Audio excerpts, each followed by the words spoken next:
نحمدہ و نصلی علی رسولہ الکریم۔ عزیزان محترم، میں Muhammad Aslam Dodi, chairman Liberal Party Pakistan, آپ سے مخاطب ہوں اور آپ دیکھ رہے ہیں Liberal Party Pakistan YouTube channel.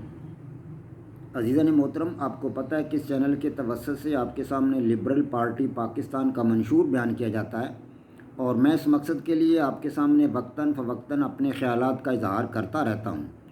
آج جس موضوع پر میں آپ کے سامنے بولوں گا یہ ہے میری کتاب جدلیاتی لبرلزم کا ایپیسوڈ نمبر 18۔ آپ کو پتہ ہے کہ میں اپنی یہ کتاب آپ کے سامنے ایپیسوڈز کی صورت میں پیش کر رہا ہوں، تو آج اس کتاب کا ایپیسوڈ نمبر 18 آپ کے سامنے بیان کروں گا۔ یہ ہے نیوٹن کا قانون تجاذب۔ عزیزان محترم، liberal Party Pakistan YouTube channel آپ کا اپنا چینل ہے۔ میں امید کرتا ہوں اور توقع ظاہر کرتا ہوں کہ آپ اس چینل کو سبسکرائب کریں گے، لائک کریں گے، شیئر کریں گے اور بیل آئیکن کو بھی دبا دیں گے تاکہ پارٹی کی طرف سے دی جانے والی معلومات اور گزارشات بر وقت آپ کے پاس پہنچیں اور آپ کے عزیز و اقارب اور دوست احباب اس سے استفادہ کر سکیں۔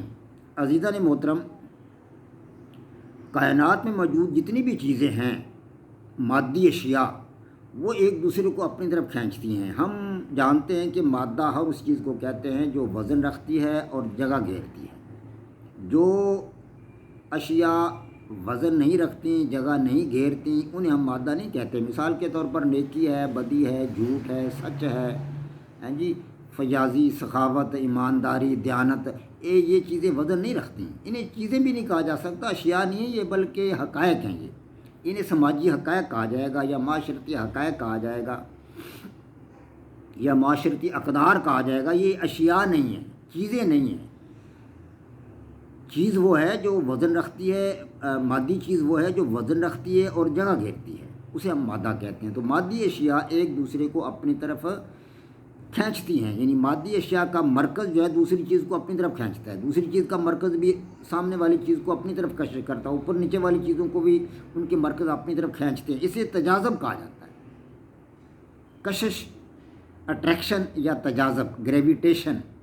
نیوٹن نے اس کو بھی ریاضیاتی ساخت میں بیان کیا۔ نیوٹن سے پہلے ہم جانتے ہیں کہ ریاضیاتی ساختوں میں حقائق بیان نہیں کیے جاتے تھے۔ مادی حقائق کو لوگ ویسے بیان کرتے تھے ڈسکرپٹیو ٹائپ یا بیانیہ صورت میں، لیکن ریاضیاتی ساختوں کی صورت میں سب سے پہلے نیوٹن نے یہ کام سٹارٹ کیا۔ اسی لیے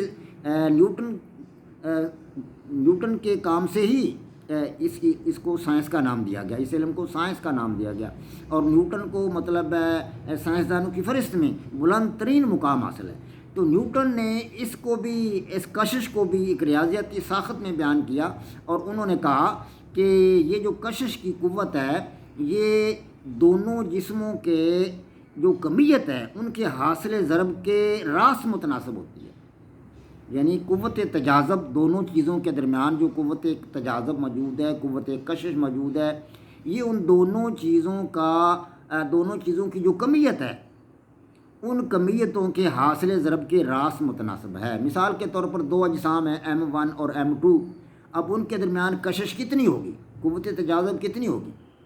ان کے درمیان قوت تجاذب ہوگی ان دونوں چیزوں کا جو کمیت ہے ان کمیتوں کو آپس میں ضرب دے دیں تو یہ اس قوت کے متناسب ہوگی۔ یہ چیز اگر ماس زیادہ ہوگا، کمیت زیادہ ہوگی تو کشش زیادہ ہوگی، اگر ماس کم ہوگا تو کشش کم ہوگی، کیونکہ یہ راس متناسب ہے۔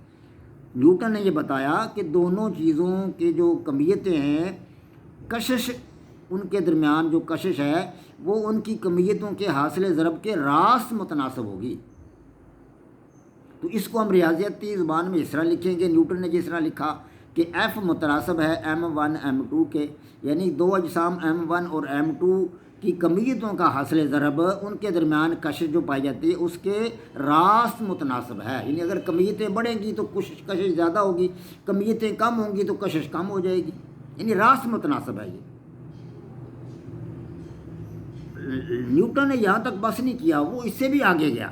اس نے ان دونوں چیزوں کے مرکزوں کا جو درمیانی فاصلہ تھا اس کو بھی ناپا، اور یہ بتایا کہ یہ قوت کشش جو ہے، یہ قوت تجاذب جو ہے، یہ دونوں چیزوں کا جو ان کے مرکزوں کا درمیانی فاصلہ ہے اس کے بالعکس یا الٹ متناسب ہے۔